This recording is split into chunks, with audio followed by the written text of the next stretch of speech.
Hey y'all, Will here, otherwise Xelray, and we're getting into Once Human once again with a part 2 of a deviation video that I released last week. It covers a lot of deviations that you can get early in the game, and if you are curious about those deviations, check down in the description. There will be a link with all the deviants that you can capture there. Now, I did miss some deviants in that video, so the first 3 that we'll be talking about in these containment facilities are going to be talking about those. However, I do want to make a note for PvP players who are not on the PvE scenario, and also players that might just be trying to figure out what deviants they have not gotten so far, if they might have given a deviant to a friend to play with. So starting off, we're going to be going into the Explorer's Guide, into the Field Guide on our Escape menu, and heading into the Deviation Archive. This will show you a list of every deviant that you have obtained, even if you do not carry it currently.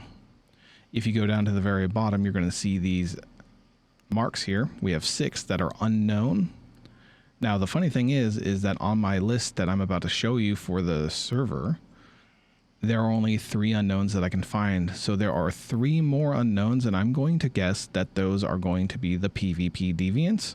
If you are a PvP player and know where and what those are, how to obtain, I'm sure at least one of them is going to be coming from Stronghold Conquest. Leave a comment down below. I'll give you credit and put it in the pinned comment and call you a hero because you have done good work, and everyone else will want to know about what they can or can't capture, and it's an easy way to do so. Secondly, if you are a PvP player and you're unsure if you can or can't capture a deviation in this video, if you go into the escape menu and look up here, there's a PvE scenario for Mana Boss. If you click that, it might be a PvP scenario for whatever Evolution's Call, I believe the PvP servers are. You can go into season info on that, into features, and it will show you all the deviations that you can potentially capture.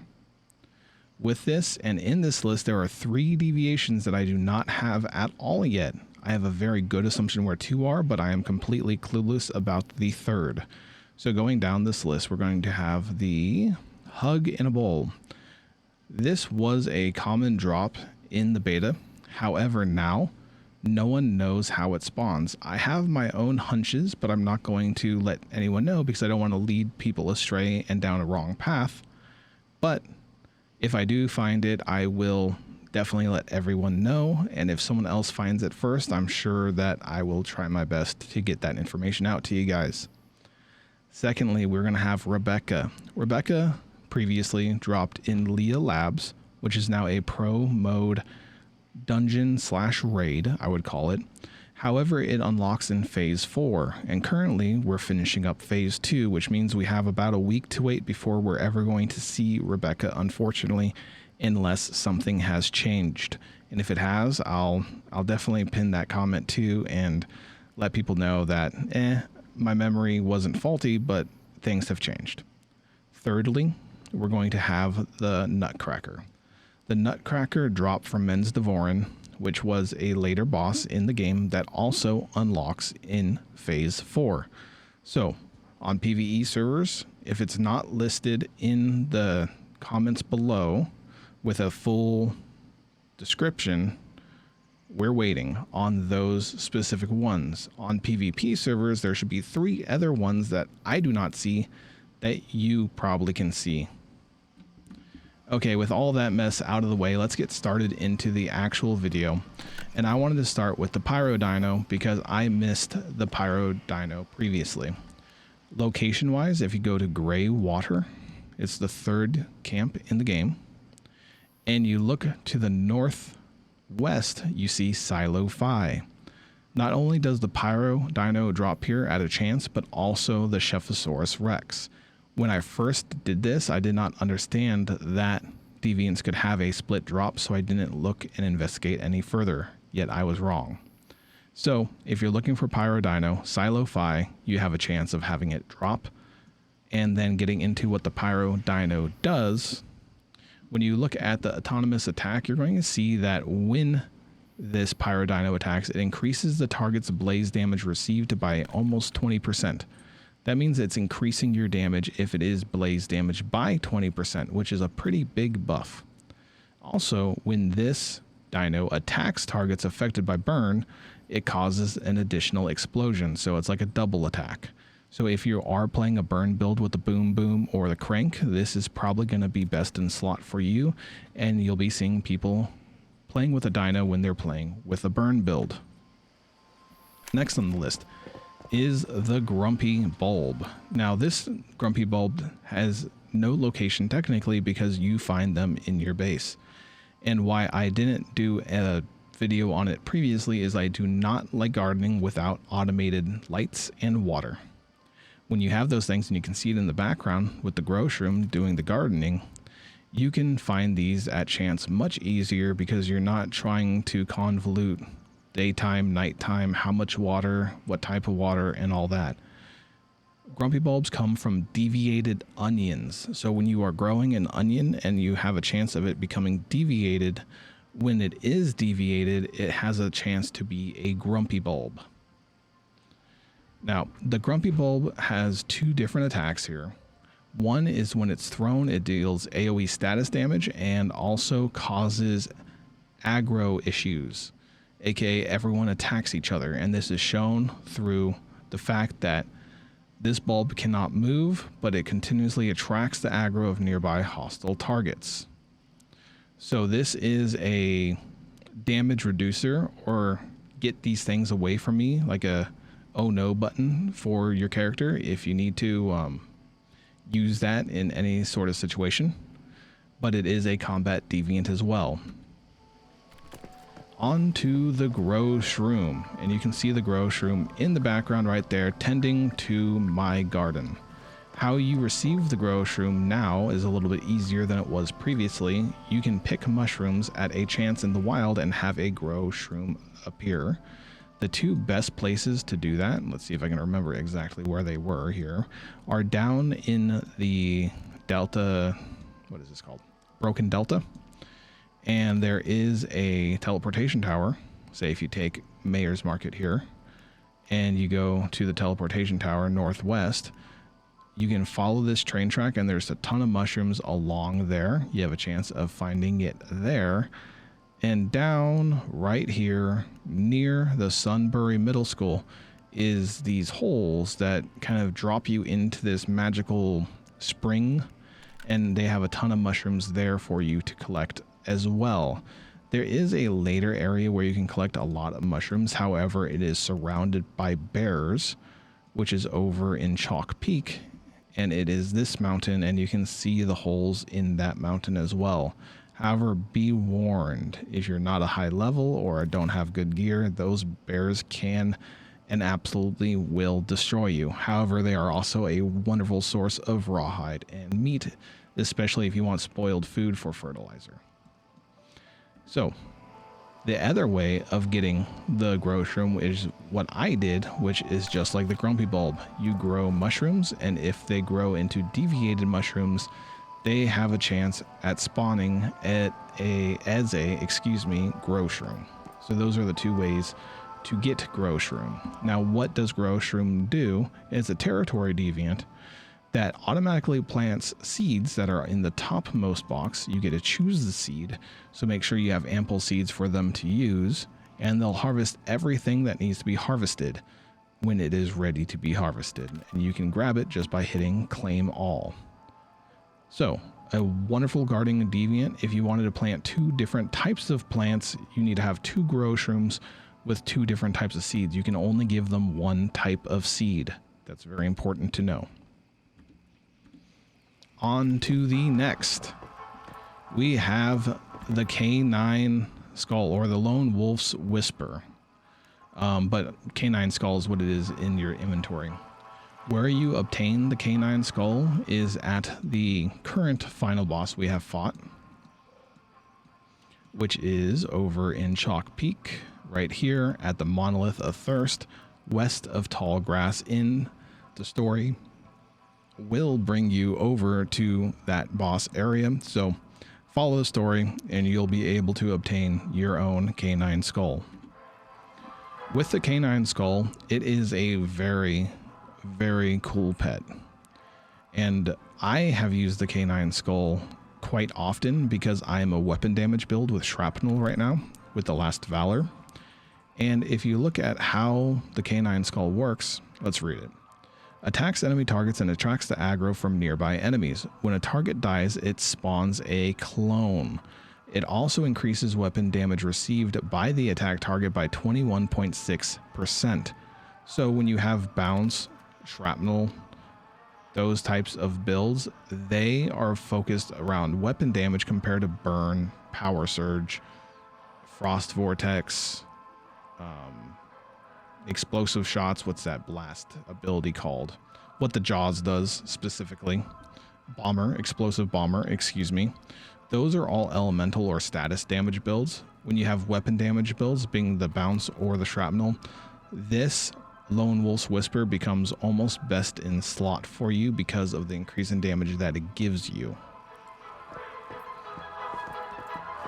On to the next, we have the Atomic Lighter. And this gives you the ability to craft the Fusion Lighter, a highly unstable type of grenade with essentially randomized damage.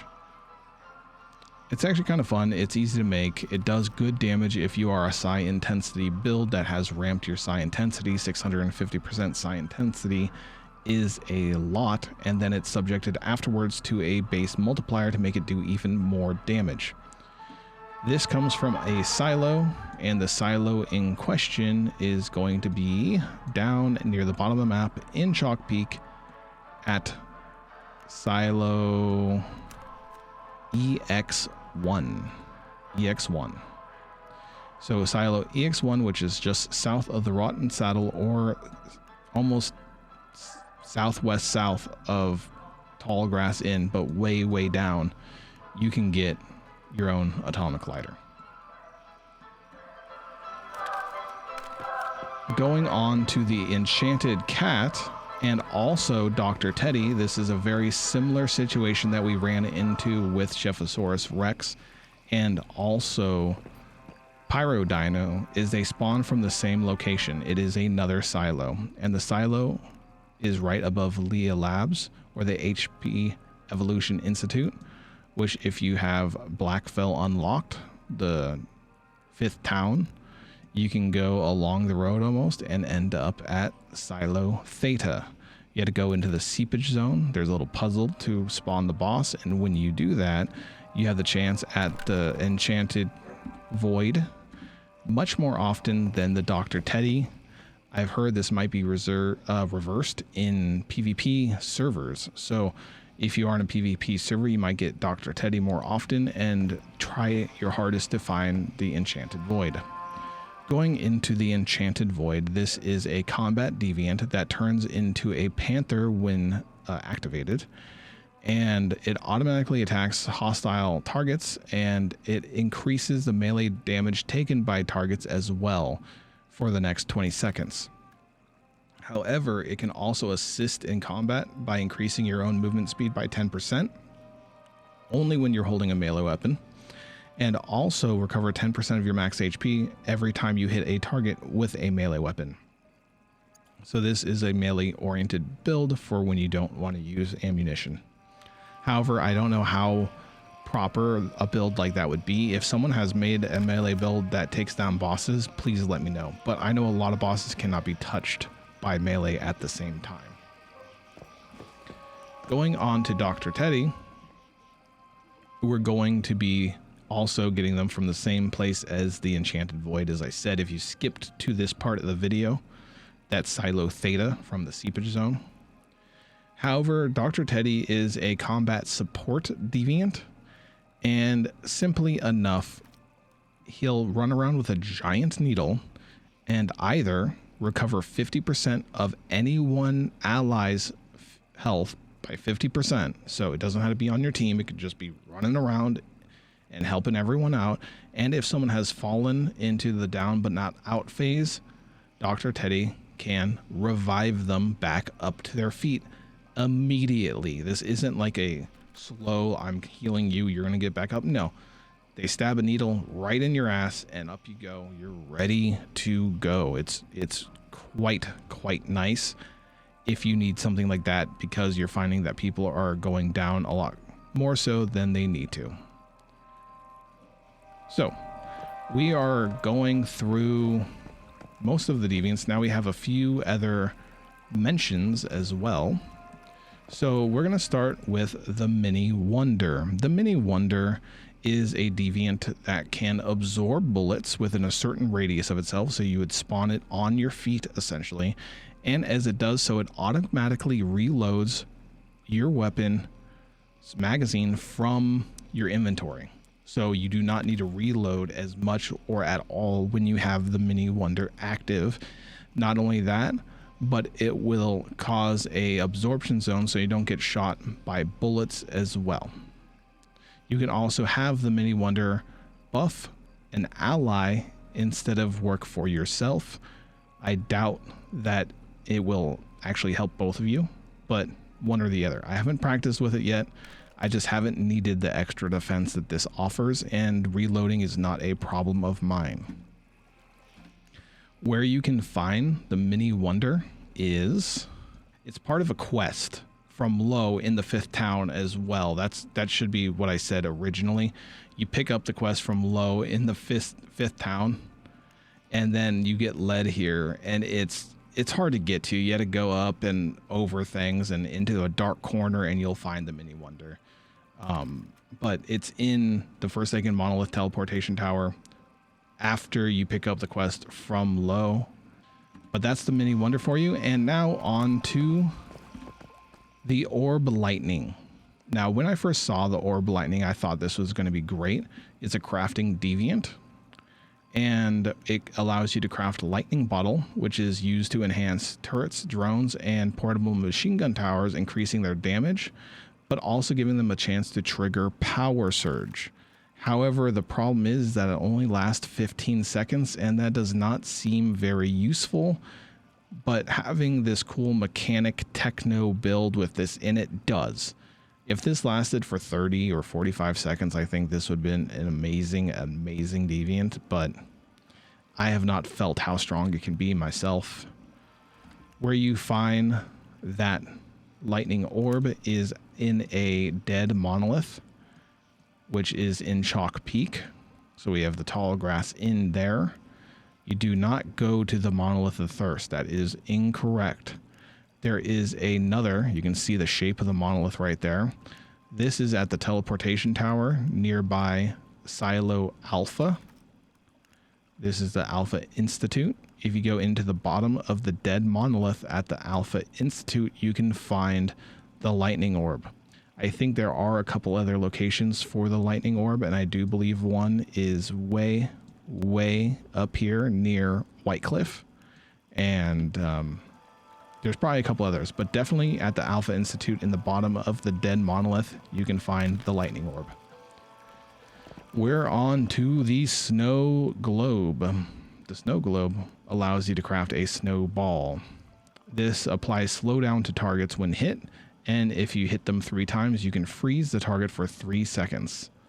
This seems like a fun thing. This is supposed to be for like a pseudo PvE, PvP match, maybe.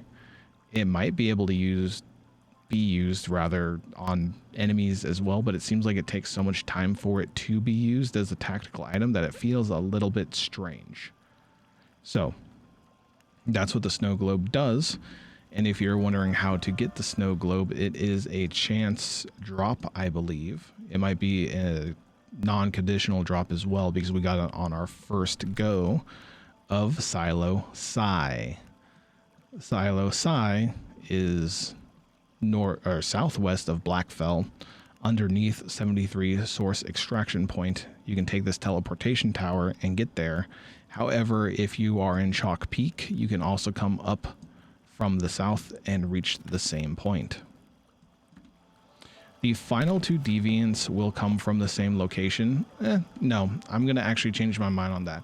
I would think they come from the same location. However, I'm not sure. So to be specific, we're going to first be talking about By the Wind.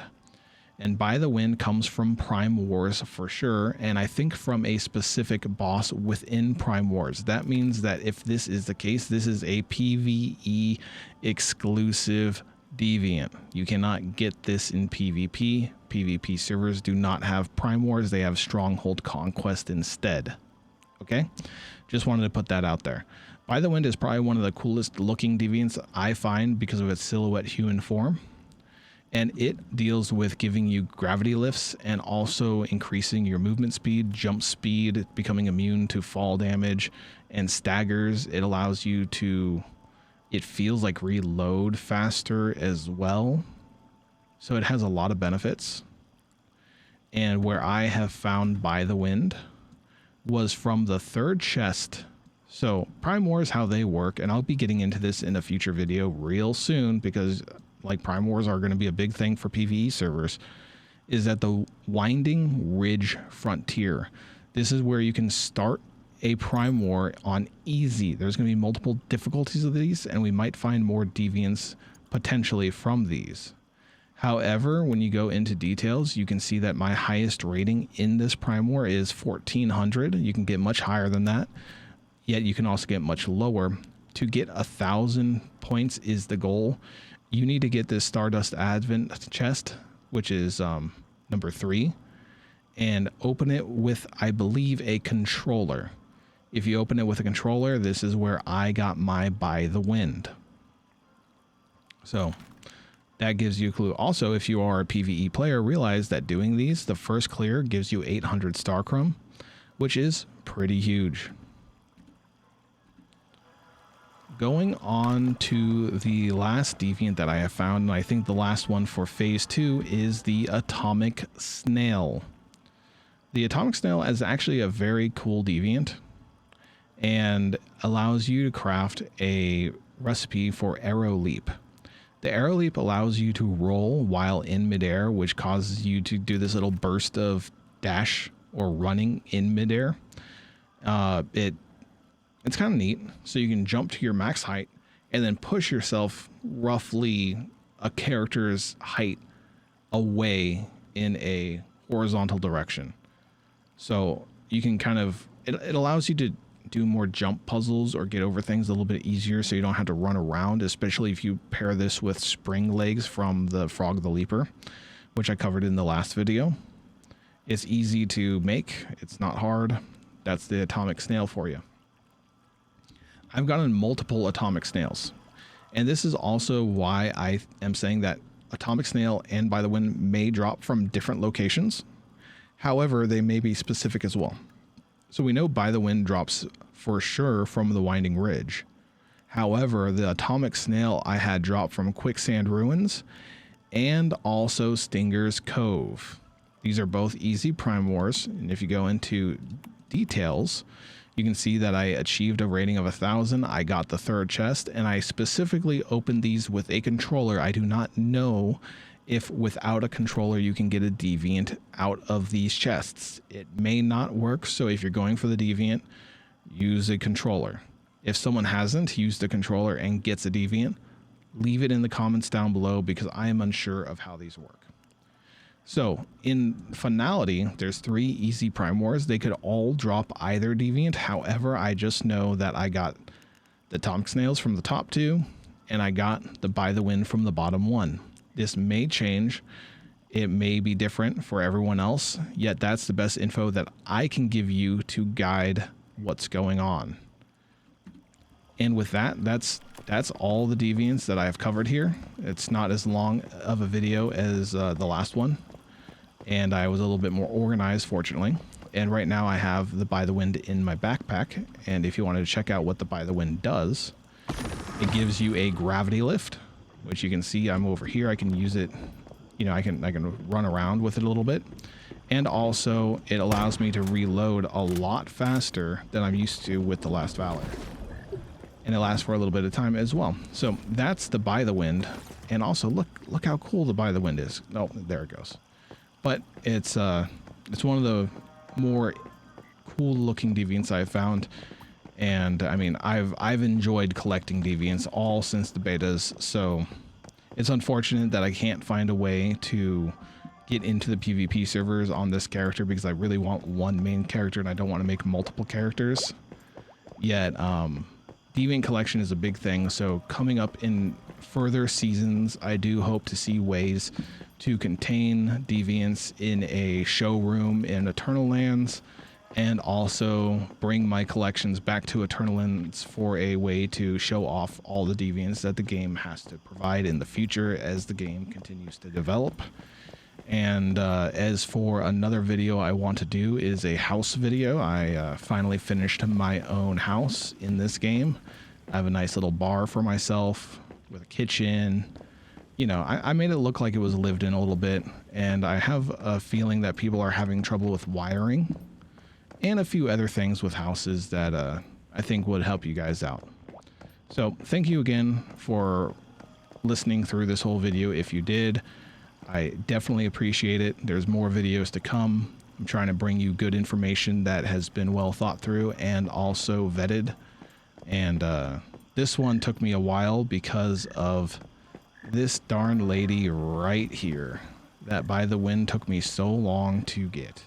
I don't know why, but these are chance deviants as well. You don't get them 100% of the time. So, thank you for watching. Later.